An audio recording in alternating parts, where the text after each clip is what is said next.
এক মেয়ে শরীরে জিন এসে বলছে আমি নিজ থেকে আসিনি, বরং মেয়ে আমাকে ডেকে এনেছে। কিভাবে জিন বলল? সে মেয়েটি বাথরুমে যখন গোসল করতে যায় সে গান গাইতো, কাছে এসো কাছে এসো। কলোজাব কাছে আসার গল্প, এরকম একটা বিজ্ঞাপনে আপনারা হয়তো এই গানটি শুনেছেন। এই মেয়ে গোসল করত আর গুনগুন করে এই গান গাইতো। জিনের ভাষ্যমতে তার এই কাছে আসার গান শুনে আমি তার প্রতি আকৃষ্ট হয়ে পড়ি। সে যখন কাছে এসো বলতো আমি থাকতে পারতাম না। জিনের আরো কিছু তথ্য শুনে আরো অবাক হবেন।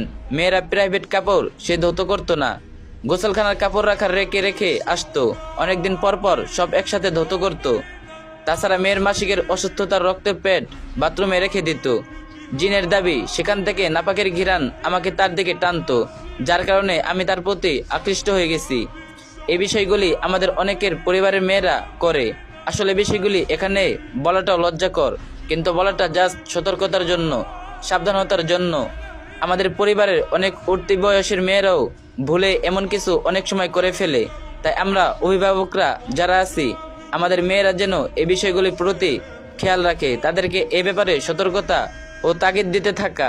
বিশেষ করে গোসলখানায় যাবার আগে দোয়া পড়া, গোসলখানায় জরুরির বেশি সময় না দেয়া, অর্থাৎ দ্রুত কাজ শেষ করা, গোসলখানা থেকে বের হওয়ার দোয়া পড়া, গোসলখানায় ভেজা কাপড় বা পেট না রাখা, লাইট অফ রেখে গোসল না করা।